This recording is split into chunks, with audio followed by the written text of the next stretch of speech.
창세기 21장 1절로 7절.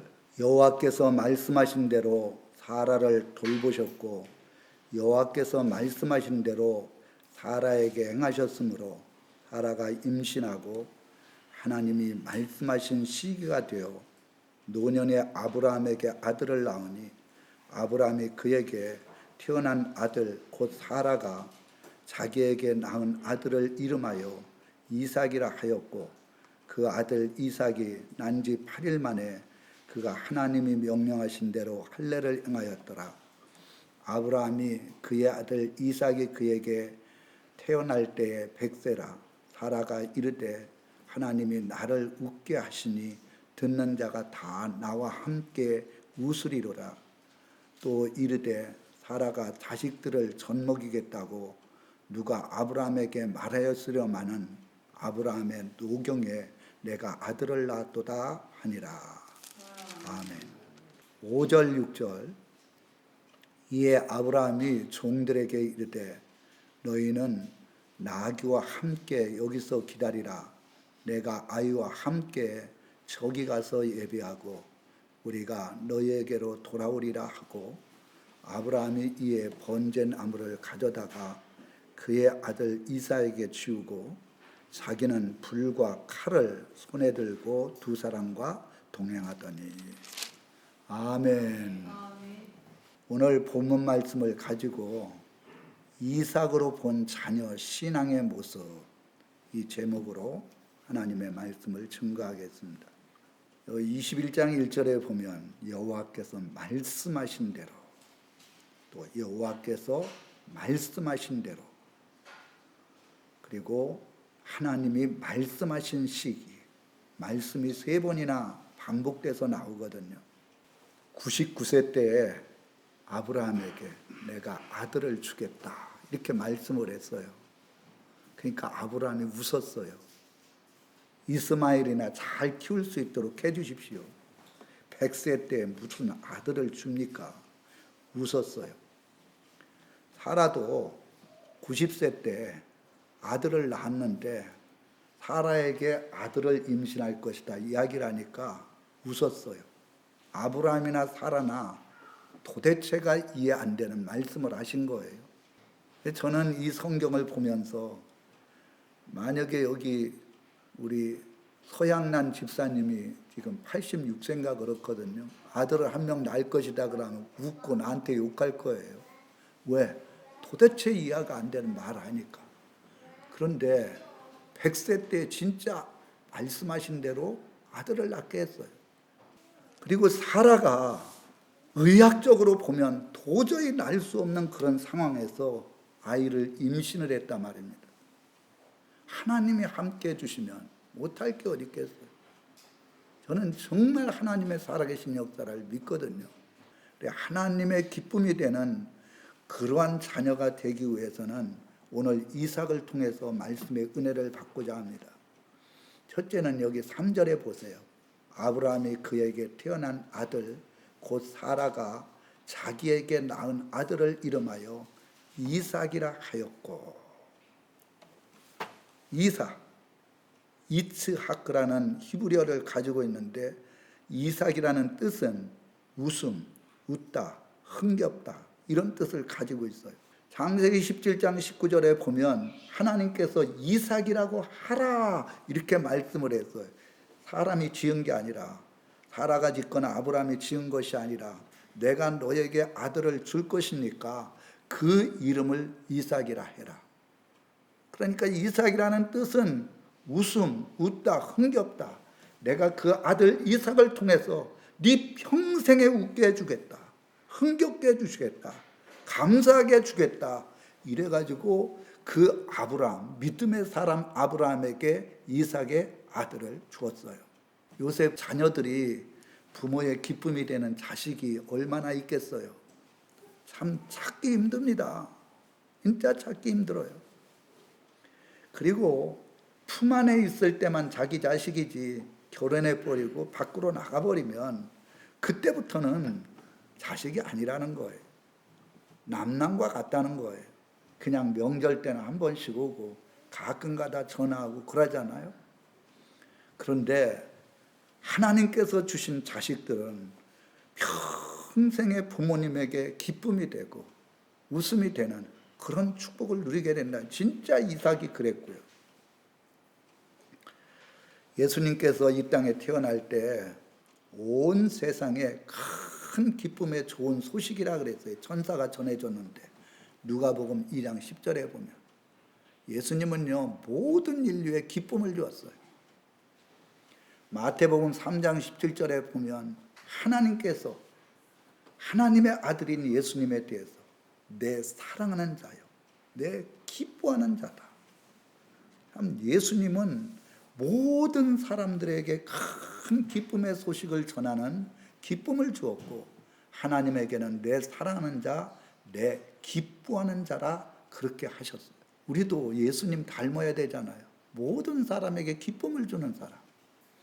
그리고 정말 우리 부모님에게 내 사랑하는 자요, 부모님에게 기쁨을 주는 그런 자식들이 될 때 그게 하나님 앞에 영광 돌리는 게 아니겠습니까? 부모 교육 프로그램 중 웃는 횟수를 조사를 해봤대요. 어린 아이들은 하루 웃는 횟수가 300에서 500회래요. 특히 젖 먹는 아이들은요 부모님이 웃어주기만 해도 막 웃습니다. 막 짜증내고 화내고 그런 게 없어요. 그러니 내 300회 내지 500회 정도를 웃는데 어른들은 평균 7번. 하루 종일 이 시간 40분 동안. 그리고 염려, 근심, 걱정 이런 것들은 꽉 들어차가지고 기쁨이 없어요. 웃는 것이 없어요. 세상에 좋은 게 없는 거예요. 특히 지금 이 마지막 때는 더하잖아요. 그런데요 자식 때문에 진짜 부모님이 기뻐하면서 저 자식을 잘났다, 감사하다 이런 부모님이 과연 얼마나 있겠어요. 여기 우리 교회에 우리 양엄숙 권사님 계신데요. 딸이 있고 아들이 있어요. 근데 제가 늘 이렇게 보면 딸이 매일같이 전화를 2번 이상 한대요. 요새 그런 딸도 있나? 결혼해갖고 애를 2명이나 낳고 지금 대만에 가 계신데도 매일 한대요. 그리고 필요한 것들을 너무나 보내줘가지고 제발 보내지 말라고 그렇게 얘기한대요. 제가 몇 번이나 물어봤어요. 진심이냐고. 진심이래요. 하루도 빠짐없이.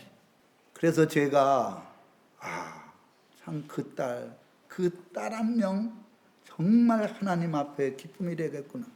부모님 앞에 사랑하는 마음으로 매일 2번 이상.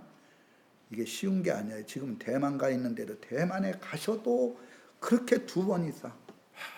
그리고 혹시라도 뭐 필요한 거 없느냐, 필요한 것 있다라면 두말 없이 바로 그냥. 그래서 우리 교회에도 그런 분이 계시구나.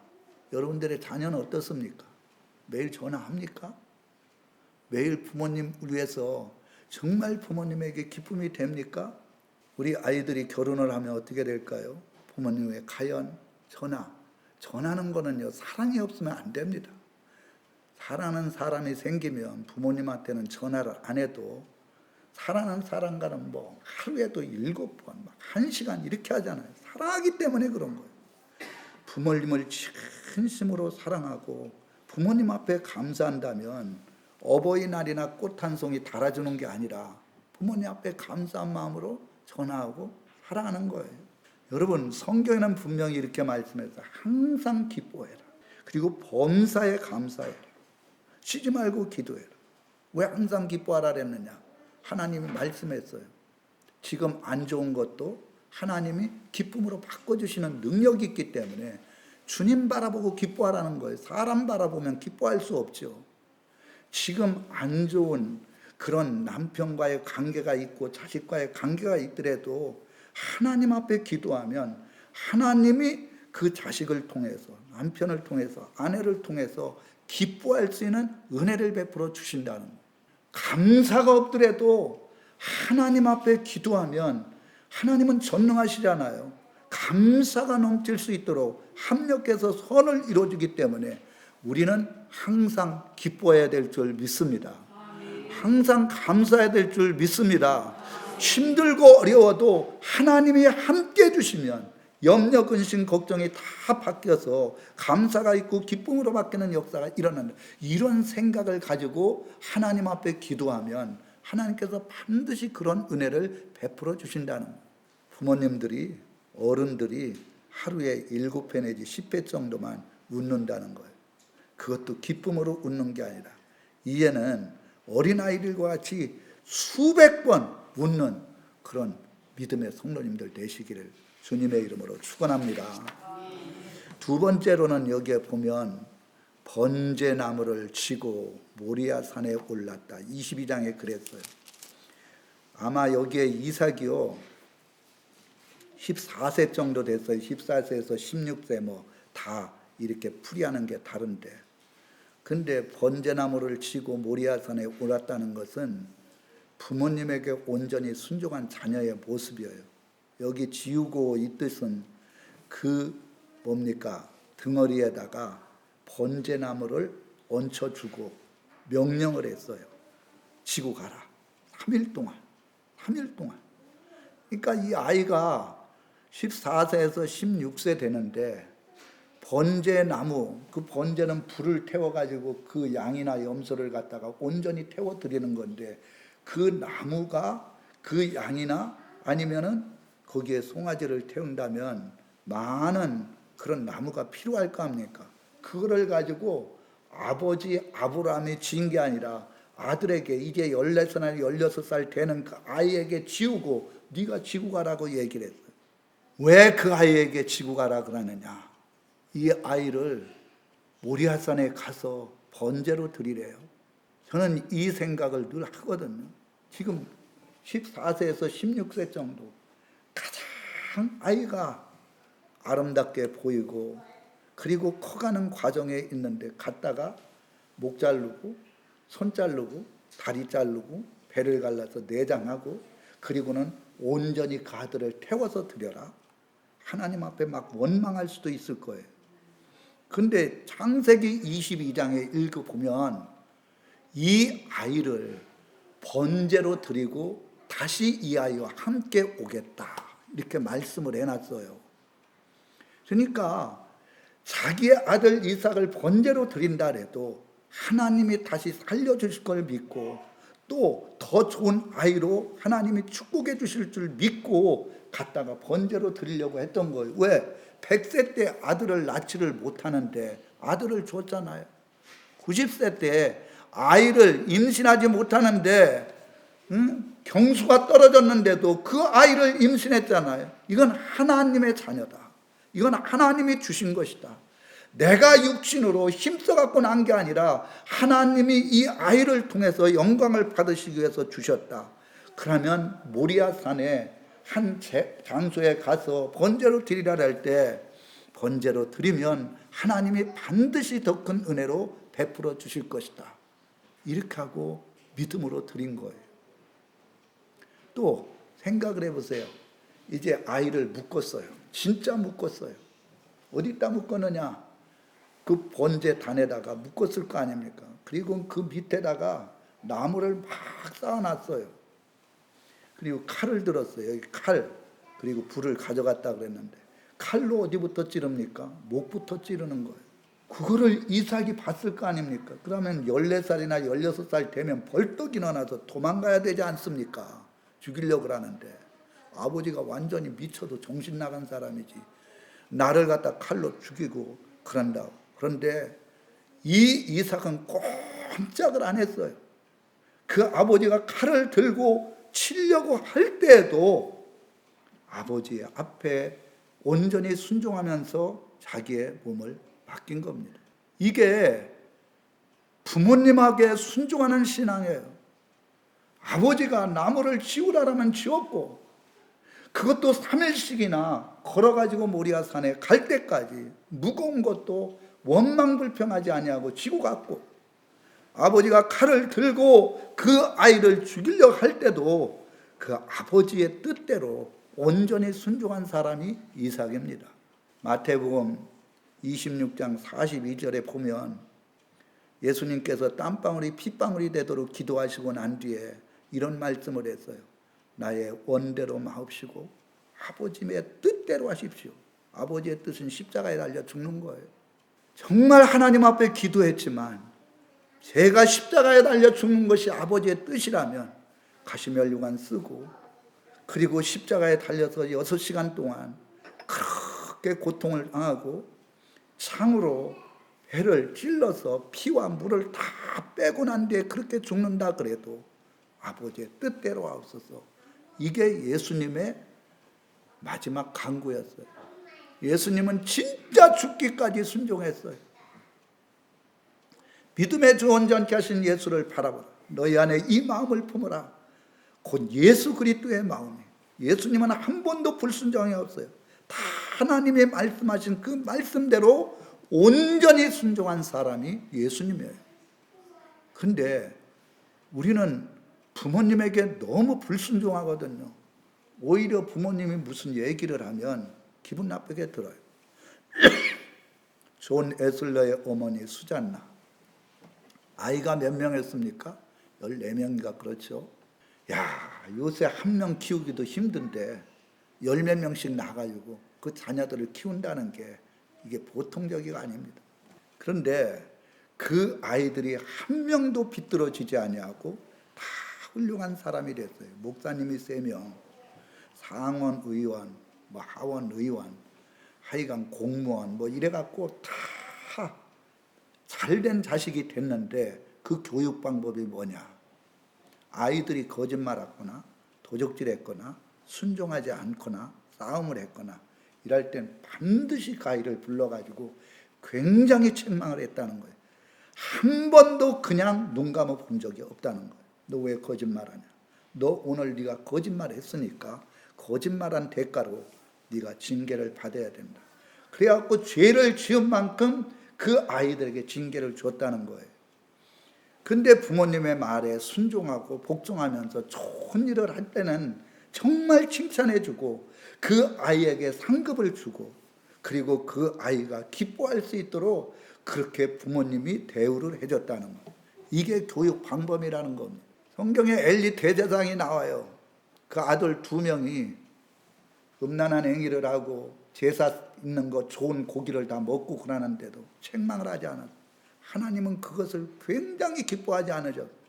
결국 2 아들이 전쟁터에 나가서 젊은 나이에 비참하게 죽고 그 아들이 죽었다는 얘기를 듣고 엘리 대제사장은 거기 의자에서 떨어져서 목뼈가 부러짐으로 죽게 됐다. 성경 그렇게 이야기하고, 자식들이 죄를 짓고 잘못하는데도 따끔하게 뭐라 그러지 않아요. 그러니까 자식이 엉망진창이 돼버리는 거예요. 어릴 적부터 잘못하면 왜 잘못했는지 이야기를 해주고 그 죄에 대한 대가를 그 아이가 고통을 느낄 수 있도록 해주라는 거예요. 그게 성경적인 교육 방법이고, 잘하면 잘한 만큼 칭찬해주고 그 아이에게 용돈을 더 주든지 아니면 다른 상을 주시든지 그렇게 하면 아이들이 분별력이 생기는 거예요. 아, 우리 부모님은 잘못했을 때 굉장히 책망을 하고 기분 나빠하시는구나. 내가 잘하면 칭찬하는구나. 그러면 그 아이의 생각 속에 내가 잘해야지, 순종해야지, 그리고 부모님에게 기쁨이 돼야지. 이렇게 해서 아이들이 바르게 자라게 된다는 거예요. 그러니까 14명의 자녀들이 한 명도 삐뚤어지지 아니하고 하나님 앞에 기도함으로 그렇게 사회에서 많은 사람들에게 칭찬을 받고 영향력을 미치는 사람이 되었어요. 여러분, 어린 아이는요, 어리석은 생각과 마음을 마귀가 가져다 줘요. 그것을 물리칠 수 있는 게 책망입니다. 사랑하는 마음, 그리고 말씀으로, 교훈과 훈계로 자녀들을 가르칠 때 그런 자녀가 바르게 된다는 것. 성경은 분명히 에베소서 6장 4절에 그래놨어요. 아이들을 감정으로 다스리지 말라는, 감정으로 책망하지 말라는 거예요. 훈계와 교훈으로 자녀들을 가르치라는 거예요. 그러면 그 아이가 하나님 앞에서 온전하게 바르게 자란다는 걸 말씀해 주고 있습니다. 3번째로는 여기에 보면 이래놨어요. 낳은 지 8일 만에 21장 4절에 보면 그 아들 이삭이 난 지 8일 만에 그가 하나님이 명령하신 대로 할례를 행하였더라. 낳은 지 8일 만에 할례를 행했어요. 첫 번째는 뭐라고 말씀을 했느냐? 이삭이라는 뜻은 하나님께서 기쁨, 웃음 이것을 주었어요. 이삭은 부모님에게 기쁨이요 모든 사람에게 기쁨을 주었어요. 두 번째로는 부모님에게 온전히 칼을 가지고 죽이려고 그래요. 또 거기에다가 나무를 지우고 3일 동안 걸어가게 명령을 해도 그 말씀 앞에 온전히 순종한 사람이 바로 이삭이었어요. 마지막 세 번째로는 낳은 지 8일 만에 할례를 행했다. 할례는 이 남자들이 있잖아요. 남자들의 그 중요 부위 표피를 깎는 거예요. 이거 어릴 때 하지 않으면 어른이 돼갖고 이 표피를 깎아내면 너무너무 아프고 힘들거든. 왜 표피를 깎아내느냐? 아담으로부터 물려받은 죄, 그 죄 가지고는 구원받을 수가 없다. 그래서 더러운 죄악들을 다 깨끗하게 씻어주신다는 의미로 그 표피를 자르는 거예요. 그러니까 8일 만에 너는 정결한 자식이 되고 하나님을 믿는 백성이 되었다는 표로 할례를 주는 겁니다. 제가 아이를 기른 방법이 있어요. 저는 아무리 서울대학교가 좋더라도 서울대학교 보내고 싶은 마음이 없었어요. 고려대도 마찬가지고 연세대도 마찬가지고 부모 밑에서 커라. 그리고 예배에 생명을 걸어라. 모르겠어요. 제가 목회자로서 한 행동이 어떻게 다른 사람에게 비춰질지 모르지만 그래서 아이들이 비뚤어 나가지 않은 거 아닌가. 요새 딸아이들 서울로 보내면 다 그런 거 아닌데요. 결혼식 안 하고요. 같이 동거하는 사람이 진짜 많아요. 그리고 외롭잖아요. 외로우니까 누군가가 자기한테 잘해주고 사랑해주면 거기에 자기도 모르게 인내하면서 그것을 끊을 수 있는 결단력이 없는 거예요. 그때부터는 이제 부모님에게서 떠나가지고 객기 생활을 오래 했기 때문에 부모님이라 할지라도 그 사랑, 그 아름다운 믿음의 사랑, 가정의 끈끈함이 없어져 버린 거예요. 훌륭한 사람은 될지 모르지만 부모님에게 진짜 공경하지 않는 그런 삶이 되는 거예요. 그래서 첫째는 제가 음악 교육에 대해서 반드시 하나님 앞에 영광을 돌리려면 악기를 다뤄야 된다. 두 번째로는 교회 떠나가지 말고 이 교회 안에서 신앙생활 잘하다. 학교 좋지 않은데 나오면 어떠냐. 그리고는 하나님 앞에 영광을 돌리다가 주님의 나라에 가는 것이 그게 기쁨이다. 그래서 지금 뒤돌아보면 하나님 앞에 참 감사한 거예요. 왜? 이 아이가 초등학교 때부터 지금까지 반주하니까. 초등학교 때부터 반주를 해서 새벽 반주도 하고 또 저희 아들내미도 마찬가지로 이 교회 안에서 만약에 이 아이가 서울에 나가가지고 직장 구하고 이렇게 했으면 아버지 안 보는데 뭐 부모님도 안 보는데 주일날 주일 성수 제대로 나가고 그렇게 하겠어요? 안 하지. 진짜 자녀들을 이렇게 타지에 내보낼 때는 그만큼 기도해야 됩니다. 그러니까 너와 네 자식을 위해서 울으라 그랬잖아. 자식을 위해서 울어야 돼. 이제 말씀을 맺겠습니다. 이삭은 낳은 지 8일 만에 정결 예식을 해서 거룩한 구별되고 정결한 믿음의 백성이 됐어요. 그리고 순종하는 법을 배웠어요. 아버지가 모리아산을 자기 자식을 드리고 아들을 갖다가 번제로 드리라는 것, 그 자식이 14살이나 15살이면 왜 그걸 모르겠습니까? 다 그 말씀 앞에 순종하는 것, 눈으로 보면서 순종하는 것을 배웠어요. 그리고 첫 번째는 이삭의 이름은 웃음, 웃다, 흥겹다. 진짜 이삭이 평생의 아브라함의 기쁨이 되고 즐거움을 주고 하나님 앞에 영광을 돌리는 그런 자녀가 되었어요. 우리들도 이삭과 같은 자녀로 잘 양육을 해서 자녀들을 통해서 기쁨을 누리시기를 주님의 이름으로 축원합니다.